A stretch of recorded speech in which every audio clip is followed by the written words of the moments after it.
Welcome to Clinical History in English. Today's topic is on palpitations.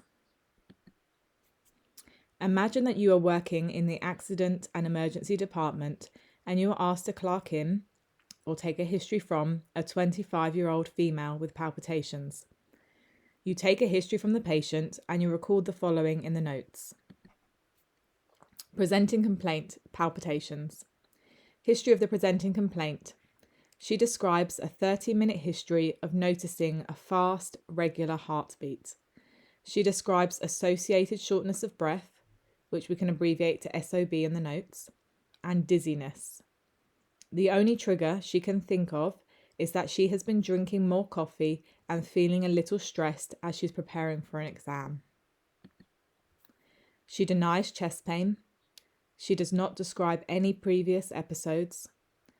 And she has not had any tobacco, alcohol, or recreational drug use in the last few days.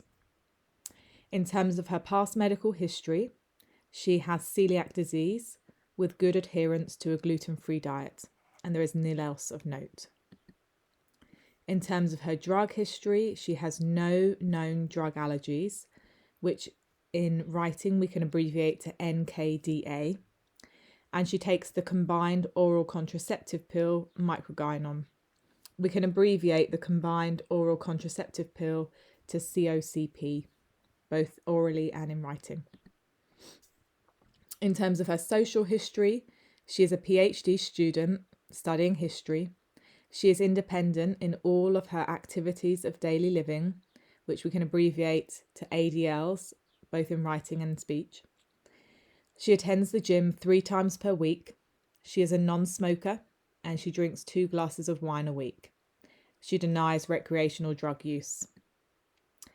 Right, so we move on to do some observations and we note that her heart rate is 160 beats per minute. So she's tachycardic. Her respiratory rate is 18 breaths per minute and her blood pressure or BP is 103/53. Her saturations or SATs are 99% on room air. We examine the patient and she appears sweaty and anxious. Her pulse is regular and rapid. Her heart sounds are 1 + 2 + 1 with no added sounds, so there is no murmurs and no third heart sound. Her chest is clear. There is no wheeze or crepitations, which we could also call crackles. Her abdomen is soft, non-tender, and there are no masses. Looking at her lower limbs, there is no edema and no calf tenderness or swelling.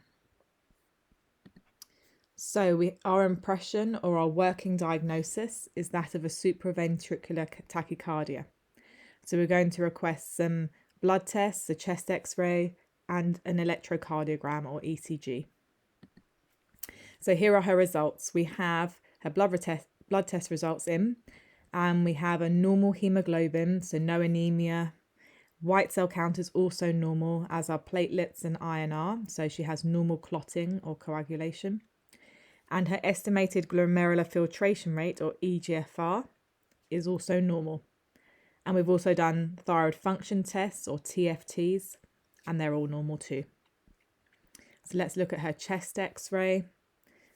No signs of infection there or edema or pleural effusion. So all looks in order, all looks normal.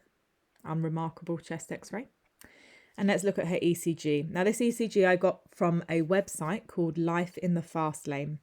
It's a really good website for cardiology, particularly anything related to electrocardiograms. It's got a big library of ECGs and talks about all the different abnormalities that you can find. So it's a really good resource if you want to check that out. And this is an ECG showing a supraventricular tachycardia. It's narrow, complex QRS, it's fast, and we can't really make out any P waves. So her blood test and chest x-ray, or CXR, we can write it in the notes, but we don't use that abbreviation when we speak. So her blood test and chest x-ray are normal. Her ECG does show a supraventricular tachycardia.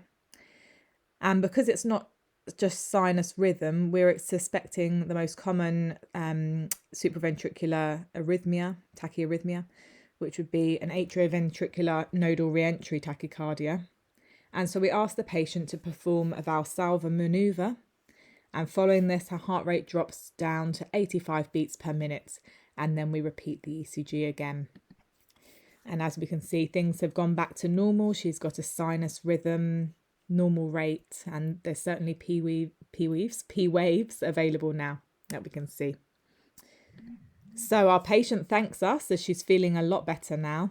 She's advised to reduce her caffeine intake and she's discharged from hospital. She has follow-up with her general practitioner or GP. That's how we say family doctor in the UK. And they are to consider referral to cardiology if she continues to experience further episodes. So that's the end of the case. Now let's do a little bit of a review. So there's a few words that I have highlighted that either because of their spelling or pronunciation are a little bit more tricky. So let's look at these to practice our pronunciation and to review the spelling. So the topic for today was palpitations. So that's a good word to know, palpitations. And then we have dizziness. So it's a real Z sound, dizziness. And we have trigger. That's a really useful word in medicine, isn't it? When we talk about what symptoms or what triggered the beginning of their symptoms, what they were doing at the time it started. Trigger is a really useful word. It's also the word we use in English for the lever on a gun that you pull to fire the bullet. So a trigger. And then we have celiac disease. This is tricky because of all the vowels in celiac. In US English, you would not put the O, but in UK English, it's CO. And then the patient, when we first saw her, was sweaty. Comes from the same sort of word as sweater, like our jumpers that we wear. Oh. And then we have the word anxious, which I think is a fairly tricky one to pronounce. Okay, and we're going to do a little quiz on our abbreviations to see if you have been able to remember what each of these stand for. So SOB, do you recall what that stands for? If you thought shortness of breath, you were right. And then we have NKDA, which stands for no known drug allergies. ADLs, that's one we use in speech as well as written, and that's activities of daily living. HR, heart rate. Also, we use that only really in written. If you say HR in speech, you're usually referring to human resources. So like the HR department, you need to talk to HR. So we don't really say that one in speech. That's another one that's more just in writing. BP, that's one we do use as an abbreviation in speech as well. BP is blood pressure. And then EGFR, estimated glomerular filtration rate.